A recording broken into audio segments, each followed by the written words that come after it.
Selamat pagi Bapak Ibu, Shalom. Seberapa kita yang bersuka cita memperingati kematian Yesus buat kita. Boleh pegang tangan untuk Tuhan kita. Sekali lagi tepuk tangan yang ajaib buat Tuhan. Saudara, sebelum saya sampaikan apa isi hati Tuhan buat kita hari ini, selama saya mempersiapkan firman Tuhan ini, saudara, berulang kali air mata saya mengalir, saudara. Mengingatkan betapa besarnya pengorbanan Tuhan buat setiap kita. 30 menit ke depan Yesus mau bicara buat kita. Mau kasih tahu setiap kita betapa berharganya hidupmu. Dan betapa berharganya harga yang Dia bayar. Sehingga hari ini kita memperoleh keselamatan. Saudara harus tinggalkan gambaran penderitaan Yesus di kepala saudara berdasarkan film-film yang saudara tonton. Karena penderitaan Yesus di atas kayu salib itu jauh lebih buruk daripada apa yang saudara sanggup bayangkan. Sebagai manusia saudara, kita begitu terbatas menggambarkan penderitaan Yesus di atas kayu salib. Walaupun kita nonton Passion of the Christ atau film apapun itu yang menceritakan penderitaan Yesus. Saudara, kalau saudara baca firman saudara dengan sungguh, saudara betul-betul mengerti bahwa apa yang digambarkan oleh film-film itu tidak menunjukkan keseluruhan dari penderitaan sejati yang dialami Yesus buat kita. Itu sebabnya 1 bulan ini kita belajar tentang salib Kristus. Saudara, kalau saudara sungguh-sungguh mengerti salib Kristus untukmu, setiap kali kau memandang salib, ada hati yang bersyukur dan menghargai pengorbanan yang besar yang Dia berikan untuk kita. Engkau harus mengerti bahwa hidupmu begitu mahal harganya. Karena kita gak bisa bayar, Pak, semua dosa-dosa dan upah yang harus kita terima. Maka Yesus yang harus mati buat kita. Kau harus tahu betapa berharganya hidupmu supaya kau mulai hidup dengan cara yang berharga. Saya selalu percaya hanya orang yang sadar hidupnya berharga yang akan stop hidup dengan cara yang murah. Kenapa selama ini kita hidup dengan cara yang murah, Pak? Kita hidup suka-suka kita. Kita memilih untuk tenggelam dalam perbudakan dosa. Karena kita tidak pernah sadar betapa mahalnya harga hidup kita ini. Jumat Agung menceritakan tentang pengorbanan Yesus dan harga yang dibayar untuk hidup setiap kita. Firman Tuhan hari ini harusnya menggentarkan hati kita untuk mulai menghargai hidup yang telah diberikan buat kita. Minggu pertama Bapak Gembala bicara tentang makna salib. Bahwa salib itu bicara tentang kematian. Tuhan tidak minta lagi kita mati secara jasmani, tapi salib untuk kita adalah kematian duniawi. Saudara harus belajar mematikan kedagingan saudara. Jangan sampai saudara tanpa sadar menjadi Yudas, saudara. Yudas itu 3,5 tahun makan sama Tuhan, tidur sama Tuhan, hidup sama Tuhan, setiap hari melihat mujizat.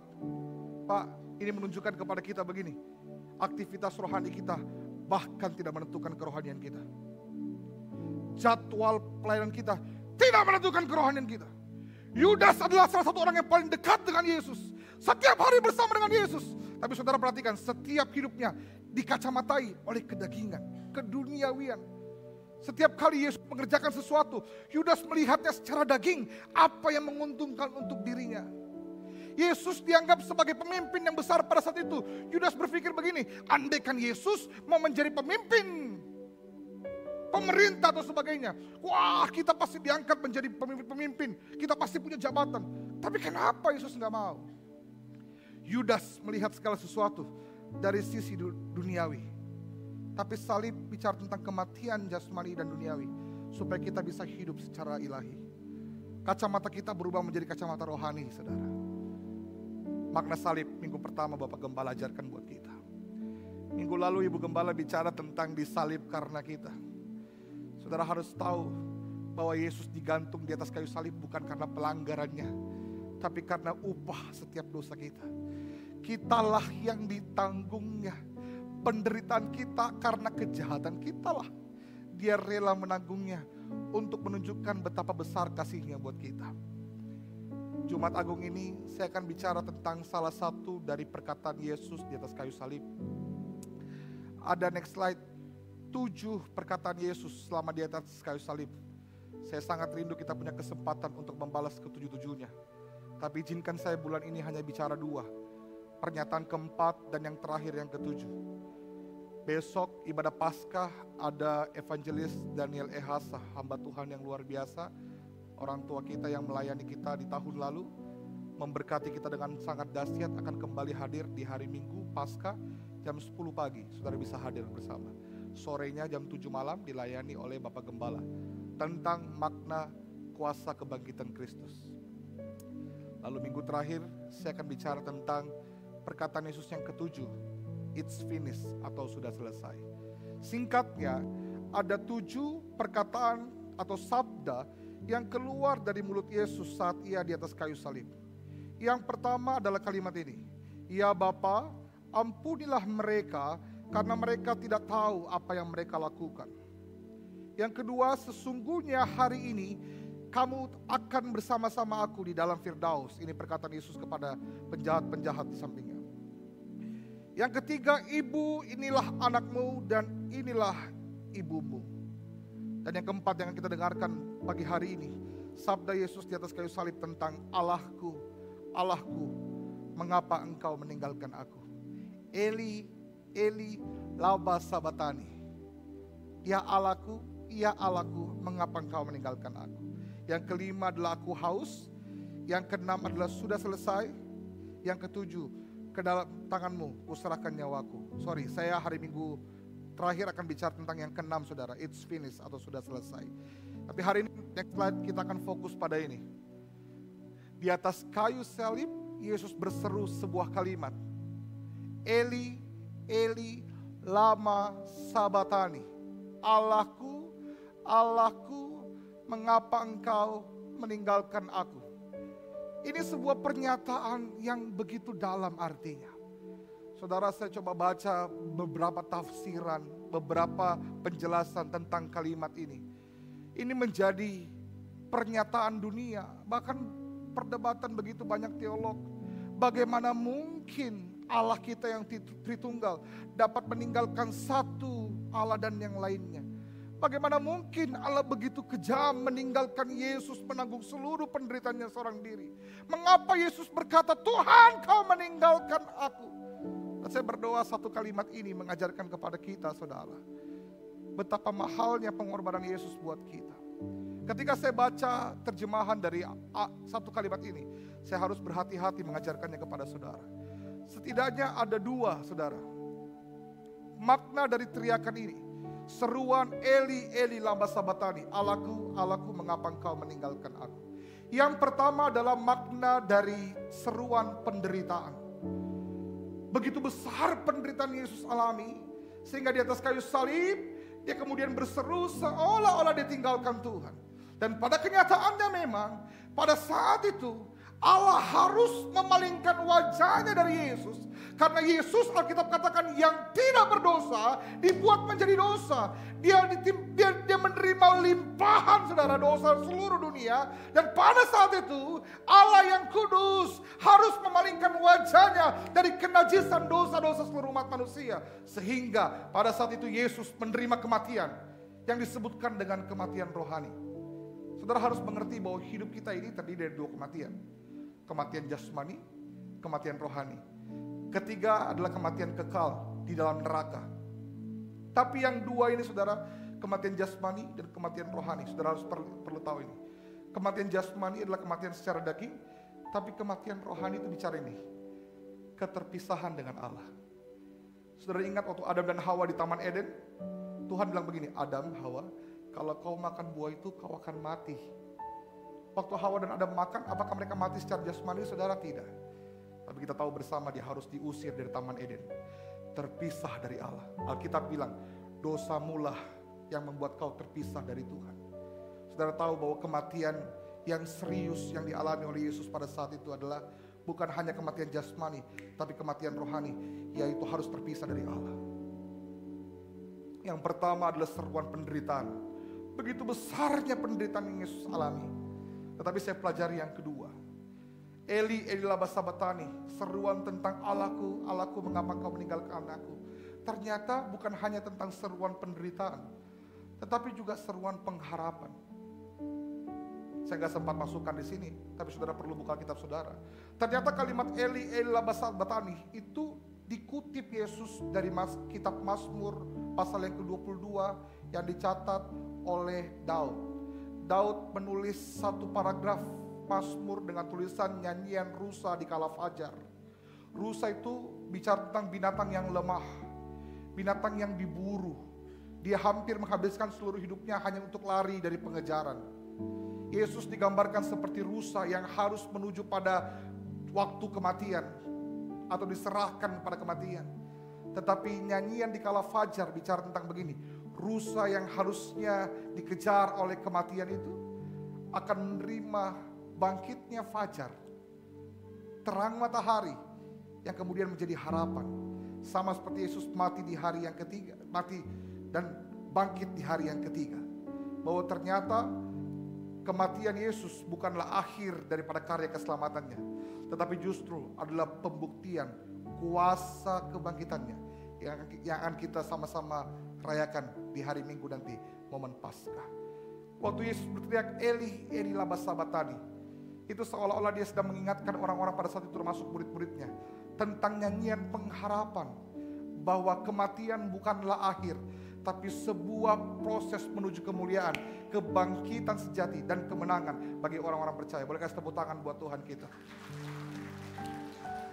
Mari kita baca bersama-sama peristiwa ketika Yesus disalibkan dan peristiwa ketika Yesus berseru di atas kayu salib. Markus pasal yang ke-15 ayat yang pertama. Pagi-pagi benar imam-imam kepala bersama tua-tua dan ahli Taurat, seluruh mahkamah agama sudah bulat mufakat. Mereka membelenggu Yesus lalu membawanya dan menyerahkannya kepada Pilatus. 12. Pilatus sekali lagi menjawab dan bertanya kepada mereka, jika begitu apakah yang harus kuperbuat dengan orang yang kamu sebut raja orang Yahudi ini? Ayat 13, semua orang di situ berteriak, katanya salibkanlah dia. 14, lalu Pilatus berkata kepada mereka, tetapi kejahatan apakah yang telah dilakukannya? Namun semakin marahlah orang pada saat itu, salibkan dia. Di ayat yang ke-15, dan oleh karena Pilatus ingin memuaskan hati orang banyak itu, ia membebaskan Barabas bagi mereka, tetapi Yesus disesah lalu diserahkannya untuk disalibkan. Ayat 33, pada jam 12 kegelapan meliputi seluruh daerah tengah hari, saudara. Berlangsung selama 3 jam sampai jam 3 sore. Dan pada jam 3 berserulah Yesus dengan suara yang nyaring. Inilah kata Yesus, Eli, Eli, lama sabatani. Eloi, Eloi, lama sabatani. Yang berarti, Allahku, Allahku, mengapa engkau meninggalkan aku? Lalu berserulah Yesus di ayat yang ke-37 dengan suara yang nyaring dan menyerahkan nyawanya. Dari kisah yang kita baca, saya catat setidaknya ada 3 pelajaran penting. Next slide. Tentang makna jeritan Yesus di atas kayu salib. Eloi, Eloi, lama sabatani. Yang pertama adalah jeritan Yesus, teriakan Yesus yang merupakan bagian dari seruan penderitaan itu adalah pernyataan kerelaannya untuk menebus dan menyelamatkan kita. Alkitab mencatat Titus 2 ayat 14. Dikatakan begini, saudaraku. Yesus memberikan hidupnya untuk membebaskan kita daripada segala jenis dosa, membersihkan kita dan menjadikannya umat dirinya sendiri, sepenuhnya berkomitmen untuk melakukan perbuatan baik. 2 Korintus 5 ayat 21. Dia yang tidak mengenal dosa telah dibuatnya menjadi dosa karena kita, supaya dalam dia kita dibenarkan oleh Allah. Saudara perlu mengerti bahwa setiap manusia telah berbuat dosa dan kehilangan kemuliaan Allah, dan upah dosa hanyalah maut. Bahwa pada akhirnya setiap kita yang berdosa ini harusnya semua dalam perjalanan yang sama untuk menuju maut. Tapi Yohanes 3:16 bilang begini, karena begitu besar kasih Allah, itu kalimat yang penting, kata kunci untuk seluruh keselamatan hidup kita. Besarnya kasih Allah buat kita. Sehingga Dia karuniakan anaknya yang tunggal untuk setiap kita. Supaya engkau yang percaya kepadanya, kau tidak binasa, melainkan memperoleh keselamatan. Saudaraku, saudara ingat bagaimana Yesus harus menghadap kepada Tuhan sebelum Dia disalibkan. Dalam Matius 26 ayat 39 berkata, Ia maju sedikit lalu sujud dan berdoa, katanya, Ya Bapakku, jikalau sekiranya mungkin biarlah cawan ini lalu daripadaku, tetapi janganlah seperti yang kau kehendaki, melainkan seperti yang engkau kehendaki. Di ayat 42 dikatakan, lalu ia pergi untuk kedua kalinya berdoa, Ya Bapakku, jikalau cawan ini tidak mungkin lalu kecuali apabila aku meminumnya, jadilah kehendak-Mu. Lalu yang ketiga kali di ayat yang ke-44, Ia membiarkan mereka di situ, lalu pergi ketiga kalinya dan berdoa, mengucapkan doa yang itu juga. Saudara bisa bayangkan perasaan jadi Yesus. Dia begitu tahu besarnya penderitaan yang akan dia hadapi. Tapi dia juga mengerti itu harga yang dibayar untuk menebus setiap dosa kita. Setiap kita tidak ada satupun yang dapat menyelesaikan dosa-dosa kita. Hanya karena kita berbuat baik, itu tidak menyelesaikan setiap utang kita, Pak. Semua utang itu harus dibayar lunas. Saudara kalau belanja di warung, saudara bilang, saya beli beras 350.000, saya ngutang dulu ya. Kemudian 1 minggu ke depan saudara bilang, Bu, karena saya sudah berbuat baik, anggap dilunas itu. Kan saya baik sama saudara. Saudara nggak bisa. Hanya karena saudara berbuat baik, utang nggak bisa dibayar, saudara. Saudara perlu bayar apa yang saudara sudah ambil dan perbuat. Itu sebabnya, tahukah saudara bahwa dosa kita ini harus dibayar lunas. Tapi setiap kita nggak bisa bayar. Tidak ada satupun manusia yang sanggup membayar dosanya. Karena tidak ada satupun harga yang cukup tinggi untuk menebus dan menggantikan upah maut yang harus diterima manusia. Tapi ada satu yang cukup dianggap berharga untuk ditukar dengan dosa manusia, dari konsep dosa manusia. Apa itu? Anaknya yang tunggal, darahnya. Itu sebabnya Yesus menyerahkan dirinya untuk menggantikan kita. Saudara ngerti gak sih kalimat 3 ini? Yesus bilang begini, Tuhan, kalau boleh, lakukanlah cawan ini. Kalau boleh. Sampai 3 kali kalau boleh. Itu artinya begini, saudara, penekanannya begini. Kalau ada cara lain untuk menyelamatkan kita, Yesus tidak perlu mati untuk kita. Alkitab mencatat, Pak, tokoh-tokoh Alkitab yang melakukan begitu banyak mujizat. Musa membelah laut, Elia membangkitkan orang mati, Petrus, Paulus, mereka melakukan perkara-perkara yang besar, Pak. Tapi semua orang-orang hebat itu tidak sanggup untuk membayar dosa kita. Kalau Paulus, Petrus bisa tebus kita, Pak, gak perlu Yesus turun ke dunia. Tapi gak ada cara lain. Tidak ada pilihan yang lain. Maka anak yang tunggal itu harus diberikan buat kita. Tapi apakah Yesus terpaksa? Kemudian dia karena gak punya pilihan, dia sudah mipai Tuhan, nakemi saja. Saudara, dia turun sebagai manusia, dia mengerjakan karya keselamatan buat kita. Kalau saudara baca kitab saudara, proses Yesus berjalan sampai di atas kayu salib, dia memikul beban yang berat salib itu, saudara. Ada momen di mana dia mau dikasih anggur dan dicampur mur. Anggur dan mur itu pada saat itu dipakai sebagai obat bius, supaya orang ini yang disalib tidak mati di jalan, tapi dia masih bisa bertahan sampai di kayu salib. Jadi dikasih obat itu, saudara, karena penderitaannya sakit sekali, habis dicambuk. Dia harus pikul salib yang besar. Supaya dia bertahan, dia dikasih obat bius dengan cara anggur dan mur itu. Tapi Alkitab catat, saudara, Yesus menolak untuk minum itu. Yesus menerima seluruh penderitaan yang harus dia tanggung. Dia tahu persis, karena semahal itulah harga yang harus dia bayar. Di atas kayu salib sekalipun dia berkata apa?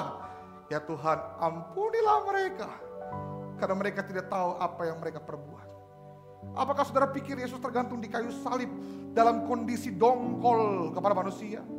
Kalau saya jadi Yesus, mungkin tidak sampai di salib saya bilang begini, pulang mas saja Tuhan. Saya saja ini manusia, saya sudah mati di kayu salib sampai hari ini masih berbuat dosa. Tidak ada artinya. Mereka gagal menghargai kematianku. Tapi bukan itu yang Yesus lakukan. Di atas kayu salib, Yesus menanggung penderitaan kita dengan hati yang besar dan penuh kerelaan. Karena dia tahu tidak ada cara lain untuk menyelamatkan kita. Maka saya catat di sini, next slide. Di atas kayu salib semua dosa kita ditanggung. Apa yang tidak bisa kita selesaikan sebagai manusia diselesaikan oleh Allah di atas kayu salib. Perhatikan baik. Ada kalimat ini. When he was on the cross. Saat dia ada di salib, we were on his mind. Kita ada dalam pikirannya. Tidak ada yang lain. Hanya karena kita dianggap begitu berharga. Saya selalu ulang kalimat ini. Kita perlu belajar menghargai hidup kita sama seperti Yesus menghargai kita. Kenapa?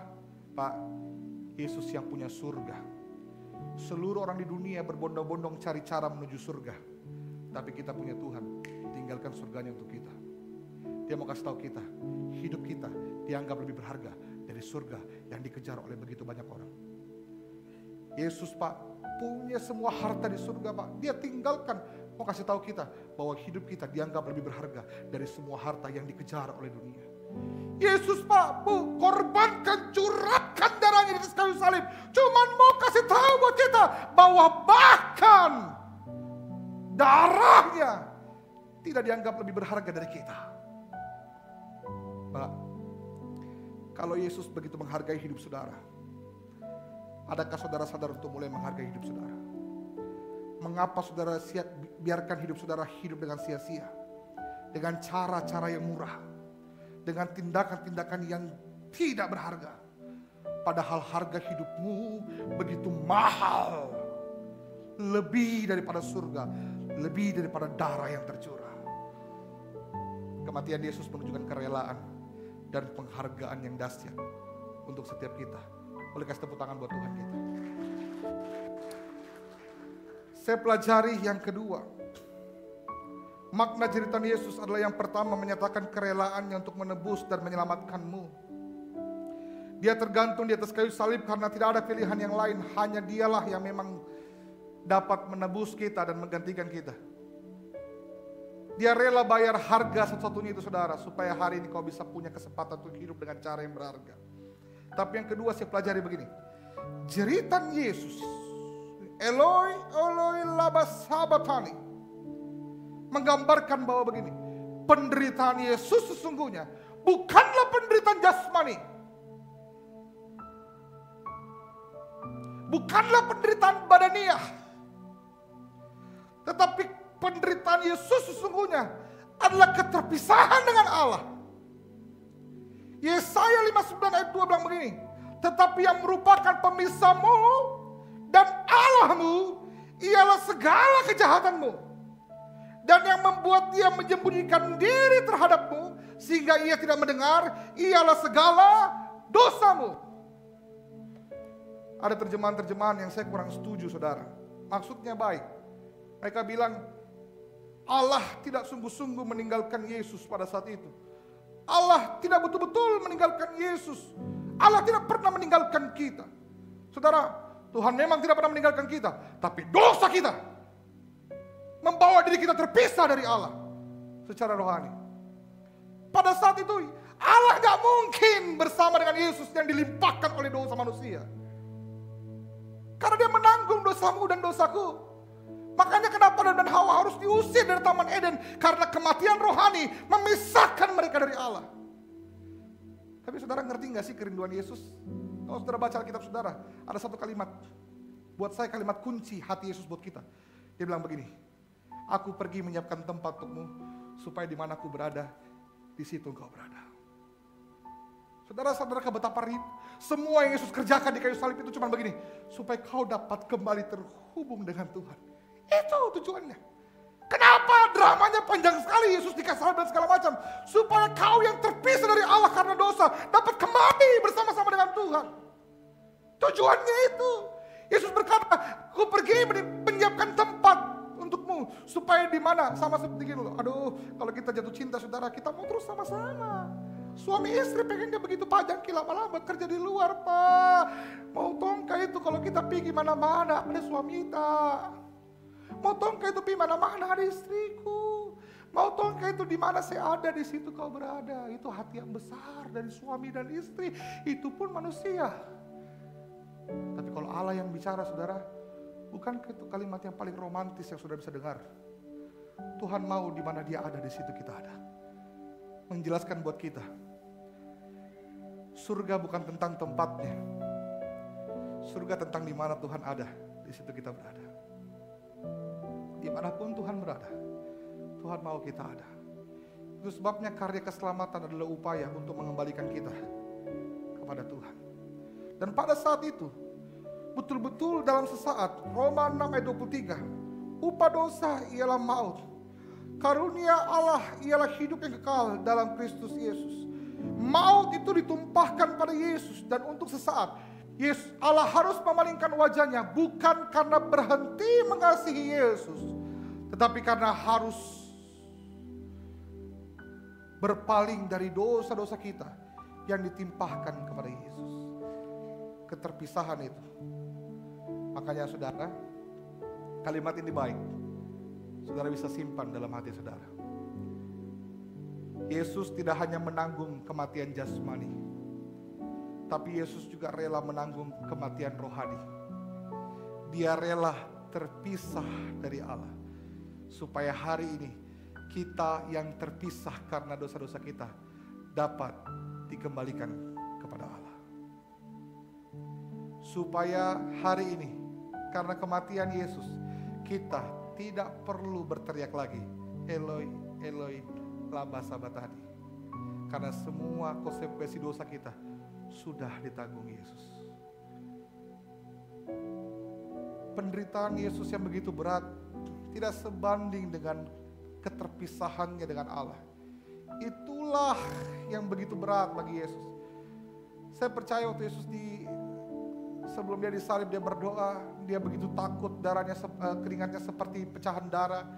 Bukan menakuti penderitaan jasmani saja, tetapi itu dia, kematian rohani yang harus membuat dia terpisah dari Allah. Itulah saudara yang menjadi pergumulan Yesus di atas kayu salib. Tapi hari ini, seberapa banyak kita yang hanya sibuk dengan kematian jasmani kita. Kita gak pernah peduli kondisi kerohanian kita. Kita hanya sibuk dengan apa yang kita makan, apa yang kita pakai sehari-hari.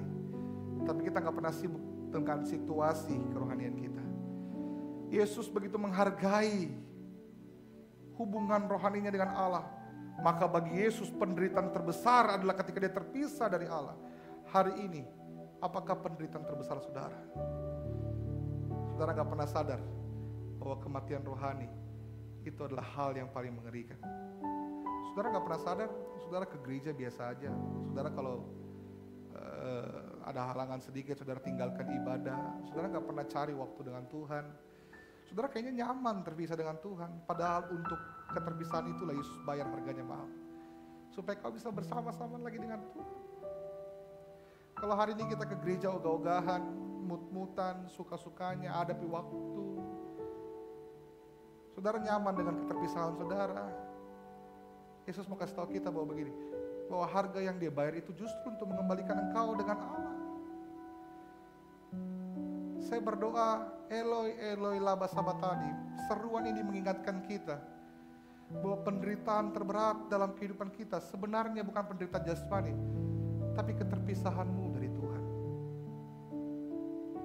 Padahal kau diberikan hak untuk kembali hidup bersama-sama dengan Tuhan. Tapi setiap kita lebih memilih kembali pada dosa-dosa kita dan membawa diri kita terpisah dari Tuhan.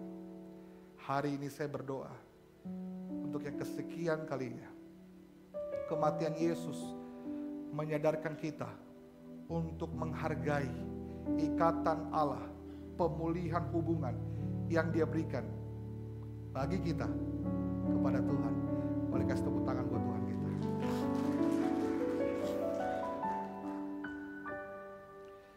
Yesus mati untuk kita, supaya hari ini kita punya kesempatan untuk hidup bagi Dia. Kita punya kesempatan untuk kembali terhubung dengan Dia. Alkitab bilang dulu kita budak dosa, Pak. Kita cuma bisa buat dosa terus, jahat terus. Tapi ketika Yesus mati untuk kita, Semua kita diberi hak untuk tidak lagi diperbudak oleh dosa, tapi menjadi hamba kebenaran. Dulu gak bisa buat hal yang benar, karena cuma bisa buat dosa. Tapi kematian Yesus mengembalikan hubungan kita dengan Tuhan. Kita sekarang bisa melakukan apa yang benar, Pak. Tapi berapa banyak kita yang menganggap kebenaran itu sebagai tanggung jawab, bukanlah hak. Makanya kenapa kita hidup benar merasa susah. Susahnya jadi orang Kristen, dia tidak boleh ini, tidak boleh itu. Dia dilihat terus, kini bilang masa pelayan kok baru begitu cara bicaramu. Hidup benar tidak lagi menjadi tanggung jawab setelah kematian Yesus. Hidup benar menjadi hak setelah kematian Yesus. Kita punya kesempatan untuk tidak melakukan hal-hal yang jahat lagi, Pak. Kalau saudara melihat hidup benar sebagai tanggung jawab, betapa menyedihkannya hidup saudara. Padahal kematian Yesus justru memberi hak, supaya hari ini kita bisa hidup benar dan hidup untuk Tuhan. Kasih tepuk tangan buat Allah kita. Yang terakhir, makna cerita Yesus. 1, menyatakan kerelaannya untuk menebus dan menyelamatkan kita. 2, menyatakan penderitaan sesungguhnya adalah keterpisahan dari Allah. Yang ketiga, makna cerita Yesus adalah ini. Yang ketiga, kasih Allah dan keadilannya dibuktikan melalui kayu salib. Saudara harus mengerti, Allah kita memang Allah yang penuh kasih, tetapi Dia juga Allah yang adil. Alkitab berkata Mazmur 145 ayat 17, Tuhan itu adil, Pak. Dalam segala jalannya penuh kasih, dalam segala perbuatannya. Nahim 1 ayat 3 bilang begini, Tuhan itu panjang sabar. Panjang sabar itu bicara tentang maha kasih. Tapi Dia juga besar kuasa. Besar kuasa itu bicara tentang maha kuasa. Jadi Allah itu maha kasih dan maha kuasa. Tapi tidak cukup sampai di situ. Firman Tuhan bilang, tetapi Ia tidak sekali-kali membebaskan dari hukuman orang yang bersalah. Dia juga maha adil. Kalau saudara tanya kenapa tidak ada cara lain selain Yesus harus mati di kayu salib untuk kita, karena Dia adil. Setiap upah dosa harus dibayar lunas. Dia sangat mengasihi kita, Dia sangat mencintai kita, tapi Dia tidak rela kita diakhiri dengan upah kita, upah dosa kita. Maka untuk keadilannya, Dia membayar harga yang sama dengan Yesus sebagai pengganti kita. Roma 6 ayat 23, matamu terlalu suci untuk melihat kejahatan, dan engkau tidak memandang kelaliman. Tuhan Allah yang kudus, Dia gak bisa bersatu dengan dosa. Untuk itulah mengapa Yesus berteriak, Eloi, Eloi, lama sabachthani. Dalam waktu yang sama Yesus dilimpahkan dosa kita. Karena perbuatan jahat kita, Dia harus mengalami kematian rohani, terpisah dari Allah. Tetapi saat itu kasih Allah dinyatakan, tetapi keadilan juga dinyatakan. Dia Allah yang adil. Makanya hari ini tanda keadilan Tuhan adalah begini. Kematian Yesus cukup, Pak, untuk membebaskan kita dari kuasa dosa. Dosa sudah gak berkuasa lagi buat kita. Saudara perlu catat itu baik-baik. Kenapa ada begitu banyak kita merasa diperbudak oleh dosa? Kita merasa gak punya kekuatan untuk keluar dari dosa. Paulus juga ngomong sih, apa yang baik yang kuingini, tetapi yang jahat yang kuperbuat. Apa yang kubenci, yang tidak ingin kuperbuat, itulah yang kuperbuat. Saudara lihat betapa mengerikannya perbudakan dosa. Sepertinya kita gak punya kuasa untuk tidak melakukan dosa. Itu kuasa, Pak. Dosa bukan hanya sekedar perilaku buruk. Dosa adalah perbudakan. Tapi kematian Yesus dan keadilan Allah melepaskan kita dari kuasa dosa. Kalau hari ini saudara merasa terikat oleh dosa, harusnya Allah berkata, enggak adil kau iblis. Yesus sudah mati nih, semua anakku tidak lagi diperbudak oleh dosa. Saudara mengerti maksud saya? Kalau hari ini saudara merasa diri saudara diperbudak, ada yang salah dengan kita. Karena kita tidak sadar bahwa semua harga yang saudara harus bayar sudah dilunasi di atas kayu salib. Boleh kasih tepuk tangan buat Tuhan kita. Bu, Tuhan itu adil. Karena Yesus sudah mati, suamimu sudah ditebus. Pak, Tuhan itu adil. Karena Yesus sudah mati, anakmu sudah ditebus. Semua kita sudah ditebus dengan harga yang mahal. Tapi bukan berarti Galatia berkata kemerdekaan yang kita terima adalah kesempatan untuk berbuat dosa. Tidak. Kemerdekaan yang kita terima adalah kesempatan untuk hidup dengan cara yang benar. Maka kita berdoa untuk setiap orang-orang yang kita kasihi, mereka sungguh-sungguh menerima keselamatan dan dapat menghidupi keselamatan. Katakan amin. Saya undang saudara bangkit berdiri.